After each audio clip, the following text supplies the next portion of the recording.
How to stop procrastination. Procrastination এই জিনিসটা বোঝার জন্য খুব সহজ উপায় হলো আপনার কাজ আপনাকে সময় মতো করতে হবে। যেমন কাছে যদি কোনো কাজ আপনার ধরুন একটা কাজ একদিনে শেষ করার কথা, সেটা কিন্তু আপনাকে একদিনেই শেষ করতে হবে। আর যদি কোনো কাজ 4 দিনে শেষ করতে হবে তা সেটা 4 দিনেই করতে হবে। কারণ একদিনের কাজ একদিনে আর 4 দিনের কাজ যদি একদিনে করেন তাহলে কিন্তু পুরোটা আপনি করতে পারবেন না। সুতরাং আপনি ভাবুন যে কোন কাজটা ঠিক। যদি ঠিক কাজ বাছতে পারেন আর তাতে আপনার 100% যদি পরিশ্রম দিতে পারেন, আপনি জানবেন আপনি ঠিক একটা জায়গায় পৌঁছে যাবেন। আর এটাই হলো প্রোক্রাস্টিনেশন। মনে রাখবেন, প্রোক্রাস্টিনেশন এমনই একটা জিনিস, এটা সকলেই কিন্তু প্রভাবিত হয়। এর জন্য কোনো বয়স লাগে না। প্রোক্রাস্টিনেশনের আমাদের সফলতার ওপর যথেষ্ট প্রভাব ফেলতে পারে, সফলতার অন্তরায়ও হয়ে উঠতে পারে।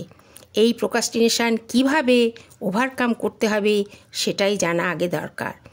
একটা জিনিস বলি, এই প্রোক্রাস্টিনেশনটা কিন্তু খুব খারাপ অভ্যাস। সেটাতে আমরা যদি নিজেকে একবার ঢুকিয়ে ফেলতে পারি তাহলে কিন্তু আমাদের বেরোনো মুশকিল। আর এই সিদ্ধান্ত নিতেও গড়িমসি করতে থাকবো এবং নানা রকম নেগেটিভ জিনিস আমাদের মধ্যে মনে আসবে। এটা কিন্তু আমরা জানি যে নেগেটিভ চিন্তা আমাদের লক্ষ্যে পৌঁছাতে বাধা হয়, তা সত্ত্বেও কিন্তু আমরা করি। যেমন কিছু ধরনের উদাহরণ দিচ্ছি। 1 নম্বর হচ্ছে সিদ্ধান্ত নিয়েও ব্যর্থ হওয়া। 2 নম্বর হচ্ছে ধরুন শরীর খুব খারাপ, হেলথ চেক আপ করাতে হবে, কিন্তু গড়িমেশি করে যাচ্ছি যাব করে গেলাম না, গিয়ে যে শরীরের আরও বিপদ ডেকে আনা। 3 কোনো কাজ আজ করছি কাল করছি বলে অলসতা করে না করা এবং শেষ পর্যন্ত সেই কাজটা করে উঠতে না পারা। 4 নম্বর কাজটা পারবো তো এই ভেবে নিজের কাজটাকে এড়িয়ে যাওয়া, যদিও জানি এটা কিন্তু খুব গুরুত্বপূর্ণ কাজ, তা সত্ত্বেও সেই কাজটাকে এড়িয়ে যাওয়া। এবারে এগুলো কেন হচ্ছে আর এর কারণই বা কী সেটা জানাই আমাদের দরকার।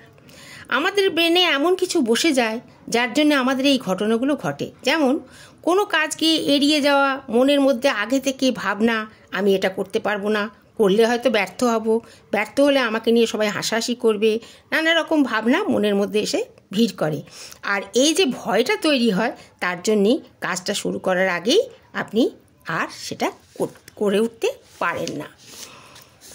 এরপরে আপনি ধরুন একটা কাজ করছেন, প্রথমে অনেক ইচ্ছা নিয়ে এগোলেন, কিন্তু একটু পরেই কোথায় যেন আপনার ইচ্ছাটা মিলিয়ে গেল, আপনি নিজেকে আর মোটিভেট করতে পারছেন না। আপনার কাজটা আপনাকে বারবার যেন বলছে দূর, এটা করে কোনো লাভ হবে না। আর এটা বারবার বলার জন্য কি হচ্ছে, আপনি কাজেও কোনো আর ইন্টারেস্টিং পাচ্ছেন না।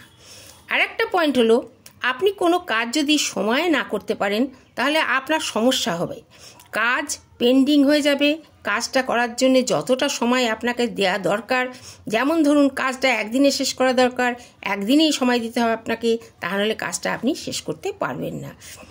আর একটা পয়েন্ট, কোনো কাজ নিখুঁতভাবে করতে চান কিন্তু আপনি করে উঠতে পারছেন না, তাই আপনি মনে মনে বলেন সময়টা ঠিক করে তবে করব, আর ভাবেন কিন্তু সময় আর ঠিক করে উঠতে পারেন না, আর আপনি তখনই সেই প্রোক্রাস্টিনেশনের মধ্যেই চলে যান। 5 আপনি নিজেকে ব্যস্ত করে রাখেন বিশেষ কিছু কাজে যা আপনার লক্ষ্য থেকে অনেক দূরে সরিয়ে রাখে। যেমন ধরুন মোবাইল ঘাঁটছেন, গেম খেলছেন, ফেসবুক করছেন, কেউ মেসেজ করছে সেগুলো দেখছেন, এগুলোতে আপনি বেশ আনন্দ পাচ্ছেন আর সেটা নিয়ে আপনি নিজেকে ব্যস্ত রাখছেন। প্রোক্রাস্টিনেশনের এই জিনিসগুলো মানে অবহেলা, অলসতা এইগুলোই বোঝায়। কিন্তু এর থেকে আপনাকে বেরোতে হবে। কিভাবে আপনি নিজে সহজ এগুলো কাটিয়ে উঠতে পারবেন? যখন কোনো কাজ আপনি করবেন বলে ঠিক করবেন, তখন কাজটা করতে বেশ সময়ও লাগবে বলে আপনার মনে হচ্ছে, তাতে আপনি ঘাবড়ে যাচ্ছেন আর আপনি গড়িমেশি করছেন। আর প্রথমেই সেই কাজটাকে ছোট ছোট করে আপনি পার্ট বাই পার্ট করুন। এটা 1 ঘন্টা এইটুকু করব, তারপরে একটু রেস্ট নিয়ে বাকিটুকু করব। এইভাবে ইচ্ছেটাও আপনার নষ্ট হবে না আর কাজের চাপটাও আপনার ওপর থাকবে না। 2 নম্বর, কাজকে ভাগ করে নেওয়ার এটাই মানে যে আপনি নিজেকে মোটিভেট করতে পারবেন আর কাজটা সম্পূর্ণ করে নিজের লক্ষ্যেও আপনি পৌঁছাতে পারবেন, আপনি খুশিও থাকবেন। 3 নম্বর, কাজটি যখন করবেন সেই সময়টা আগে ঠিক করে নেবেন।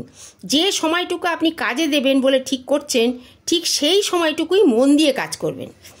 4, কাজের গুরুত্ব বোঝা দরকার আর নিজেকে সেই কাজে ফোকাস করা এবং কাজের গুরুত্ব অনুযায়ী আপনি নিজেকে সেই কাজে ফোকাস করে কাজটা শেষ করুন। 5, কোন জিনিসগুলো আপনার কাছে বাধার সৃষ্টি করছে সেগুলো আগে খুঁজুন। যেমন কোনো কাজ করতে গেলে আপনার যদি জায়গাটা ঠিক মনের মতো না হয় তাহলে সেই জায়গাটা বদলে ফেলুন। 6, এই সব প্রোক্রাস্টিনিং এর জন্য নিজেকে দোষ দেয়া এগুলো আপনি বন্ধ করুন, কারণ আপনি জানেন যে এই প্রোক্রাস্টিনেশনের মধ্যে ঢুকে গেলে বারবার নিজেকে আপনি বলতে থাকবেন আর আপনি নিজে থেকে আপনি পাচ্ছি না নিজেকে দোষ দিতে থাকবেন। আর এর থেকে আপনাকে বেরোবার এই উপায়গুলোই আপনাকে মেনটেন করতে হবে। এটা কিছুই নয়, এটা শুধু আপনি সহজেই কাটিয়ে উঠতে পারেন। প্রোক্রাস্টিনেশন একটা এমন মনুষ্যগত ব্যবহার যা নেগেটিভিটি তৈরি করে, আর সেটা অলসতাই হোক আর গড়িমসিই হোক, যেভাবে হোক নিজেকে ব্যর্থতার পথে ঠেলে না দেয়া আর তার থেকে সহজেই নিজেকে আমরা যাতে বার করে আনতে পারি। আর আপনি নিজেকেও সেটা বারবার একটা কথা আপনি নিজেকে বলুন যে আমি পারবো, আমার কাছে এগুলো কিছুই অসম্ভব নয়। এইভাবে প্রোক্রাস্টিনেশনকে আপনি হারিয়ে দিন।